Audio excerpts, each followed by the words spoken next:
ខ្លះគេប្រមាថវាយយើង3ថ្ងៃទេខ្លះគេប្រមាថវាយយើងយក4ខែដើម្បីដោះដូរ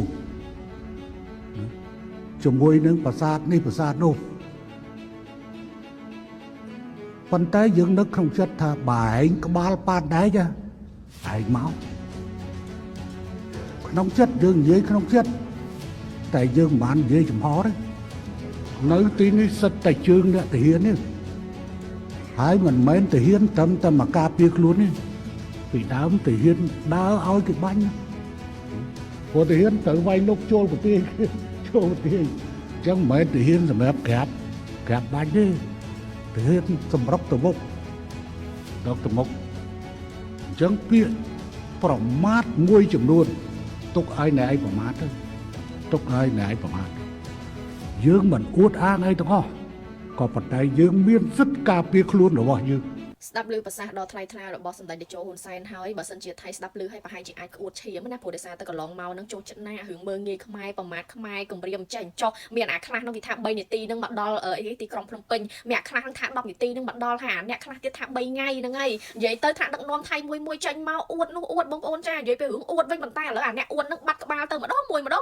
ួយនិយាយទៅឥឡូវនឹងអត់មានឃើញទេបាត់មុខអាអ្នកអួតនឹងអស់ហើយបងប្អូនចាមានអាអ្នកខ្លះទៀតនឹងវានិយាយថាវាយយក3 4ខេតណាដោះចេះដោះអញ្ចោះដោះដូរអញ្ចឹងប៉ុន្តែឥឡូវអាអ្នកនិយាយនឹងបាត់ក្បាលអស់ហើយបងប្អូនចានិយាយទៅអាដបងនឹងអូយសិតតែអ្នកខ្លាំងចាញ់មកហើយរៀបរាប់ចាញ់ចុះមានអាអ្នកខ្លាំងនឹងខ្ញុំកំពុងតែឆ្ងល់ហើយចាខ្លះវាថា10នាទីឬមួយក៏5នាទីវាយមកដល់ទីក្រុងភ្នំពេញហ្នឹងឯងយកស្អីយកមកវាយឯងជិះស្អីមកហើយយកស្អីគេមកបានសម្ដេចតេជោលោកគ្រាន់តែលឺហើយលោកហួសចិត្តហើយក៏លោកមានប្រសាសន៍នៅក្នុងចិត្តណាបងប្អូនចាលោកនិយាយថាបើសិនជាក្បាលឯងប៉ានដៃហើយហ៊ានចូលមកហើយចង់ដឹងថាទៅវិញហើយបែបមិនចឹងឯងចូលមកហើយចង់សាកដល់ពេលហ្នឹងលោកហួសចិត្តដែរណាបងប្អូនចាមិនដឹងថាវាមានស្អីបានវានិយាយគម្រាមនិយាយប្រមាថខ្មែរគ្រប់សពបែបយ៉ាងណាបងប្អូនអ្នកខ្លះឃើញសៀមវាគម្រាមខ្មែរឃើញសៀមវាប្រមាថខ្មែរអញ្ចឹងមួយចុះពីថាសៀមនឹងខ្លាំងណាស់សៀមខ្លាំងជាងខ្មែរអញ្ចឹងណាបងប្អូនឥឡូវយើងងាកត្រឡប់ទៅមើលសង្គ្រាម5ថ្ងៃវិញបើសិនជាវាខ្លាំងមែនណាពួកវាវាយមកដល់ទីក្រុងភ្នំពេញបាត់ទៅហើយបងប្អូនចាដូចដែលពួកសម្ដីមេតបវានិយាយមកអញ្ចឹងណាចាគេនិយាយថាចាអ្នកខ្លះនឹង5ថ្ងៃមកដល់ទីក្រុងភ្នំពេញអ្នកខ្លះ3ថ្ងៃអ្នកខ្លះ5នាទីអាខ្លះទៀតវាថា10នាទីនឹងវាវាយមកដល់ហើយហ្នឹងហើយដល់ពេលឥឡូវបងប្អូនមើលខ្លួនឯងទៅចាមើលខ្លួនឯងបើសិនជាវាខ្លាំងមែនណាវាធ្វើដូចអ្វីដែលវាបាននិយាយបង្ហាញឬមួយក៏វាស្រែកកោកប្រាប់ទៅដល់ប្រជាជនវាហ្នឹងហើ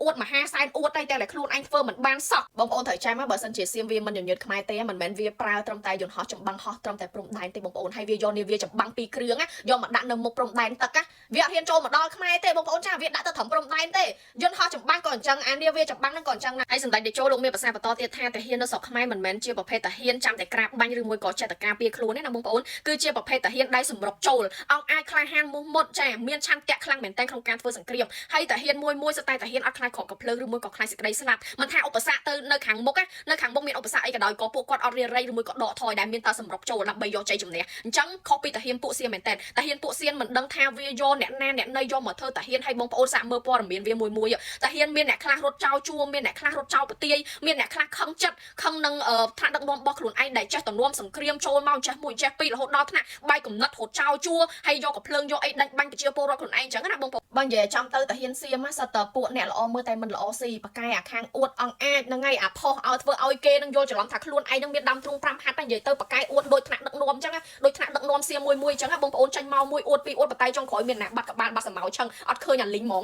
យើងឃើញពួកតាហ៊ានសៀមវាថតមកបង្ហោះឲ្យយើងឃើញតែបែបហ្នឹងទេបងប្អូនចាប៉ុន្តែធៀបប៉ិតអត់បានប៉ិនមកចំណិតមកកូនកញ្ចក់ដៃរបស់តាហ៊ានខ្មែរយើងទេបងប្អូនតាហ៊ានខ្មែរយើងតិចថាឃើញកន្លែងហ្នឹងគាត់ដឹងថាកន្លែងហ្នឹងគ្រោះថ្នាក់ប៉ុន្តែគាត់នៅតែរលទៅនៅតែប្រឈមមុខទៅហើយពួកគាត់អត់មានក្លាហានដកថយដូចពួកសៀមទេពួកសៀមមកវារត់ចោលជួអស់ហើយនឹងបងប្អូនចាពួកវាគ្មានចេះអារឿងតស៊ូដើម្បីជាតិពួកវាទេបងប្អូនហើយសម្ដេចតេជោលោកក៏មានប្រសាសន៍បន្តទៀតថាខំប្រឹងខំមាត់សង្កត់ចិត្តឲ្យពួកវាប្រមាថតាមអំពើចិត្តចោះយើងអត់អួតអាងទេប៉ុន្តែយើងមានសិទ្ធិក្នុងការការពារខ្លួនយើងដែរបងប្អូនណាហើយរឿងសៀមគម្រាមខ្មែរនឹងតតែខ្មែរខ្សោយជាងសៀមអានឹងបានសៀមវាអាចគម្រាមកើតប៉ុន្តែបើសិនជាខ្មែរគ្មានកន្លែងខ្សោយទេហើយទាំងរឿងសង្គ្រាមនិងការទូតនឹងគឺមានតែចំណេញដល់ខ្មែរទេបងប្អូនតែស្ថានភាពប្រែប្រួលនឹងប្រែប្រួលចំណែកឯការឯកភាពគឺខាងខ្មែរយើងចង់បង្ហាញថាយើងគឺជាមនុស្សល្អត្រឹមត្រូវគោរពនៅការស្នើសុំនិងគោរពច្បាប់បានល្អដើម្បីអាចបានទំនាក់ទំនងល្អជាមួយនឹងអន្តរជាតិផងដូច្នេះឲ្យបងប្អូនណាដែលគិតថាខ្មែរគិតតែឯកភាពនឹងត្រូវសៀមគម្រាមគឺមិនមែនជារឿងត្រឹមត្រូវទេបងប្អូនព្រោះដោយសារតែមនុស្សខ្លះគឺយកបញ្ហាបង្កើតជាឱកាសគ្រាន់តែសង្គ្រាម5ថ្ងៃបងប្អូនសាកគិតមើលថាតើសៀម មវាខាតអ្វីខ្លះហើយយើងនឹងចំណេញអ្វីខ្លះខ្ញុំអត់ចាំបាច់និយាយទេបងប្អូនអានឹងសូមបងប្អូនមើលដោយខ្លួនឯងទាំងសេដ្ឋកិច្ចទាំងនយោបាយនិងយោធា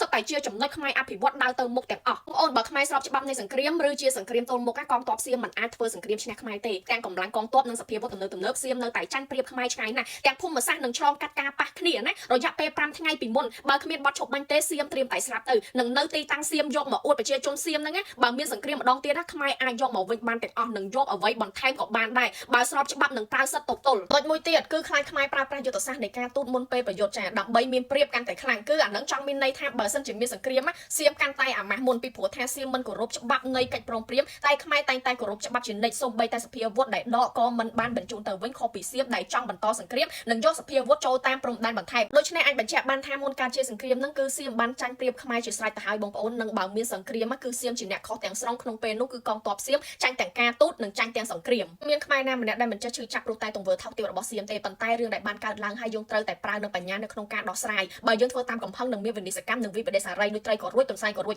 ចុងក្រោយយើងនេះគឺជាអ្នកខុសឯអ្នកខុសប៉ិតសៀមបងប្អូនចាវាជាអ្នកខុសប៉ិតអានឹងវាបែកខ្លាយទៅជាល្អសប្រែខ្លាយជាខ្មៅបងប្អូនវារងថ្ងៃវាមិនមែនអត់ភ័យបងប្អូនចាវាភ័យបំផុតខ្លាចយើងរកការស៊ើបអង្កេតឃើញមានវត្ថុតាមបង្ហាញអន្តរជាតិអានឹងគឺជាសម្ពាធដ៏ធំសម្រាប់ពួកសៀមឲ្យទទួលនៅការខុសត្រូវឯបងប្អូនចាមិនមែនពួកវាអត់ដេកភ័យរងថ្ងៃក៏វាដេកភ័យដែរបងប្អូនចុងក្រោយបងប្អូនណាត្រូវតែទុកចិត្តលើរដ្ឋាភិបាលត្រូវតែទុកចិត្តនៅរាល់ការសម្រេចចិត្តក៏ដូចជាចំណាត់ការរបស់រដ្ឋាភិបាលយើងក៏ដូចជាថ្នាក់ដឹកនាំគ្រប់ជាន់ថ្នាក់របស់យើងណាបងប្អូនហើយខ្មែរយើងត្រូវតែរួបរวมគ្នាសាមគ្គីគ្នាដើម្បីជាតិយើងទាំងអស់គ្នាណាបងប្អូនណា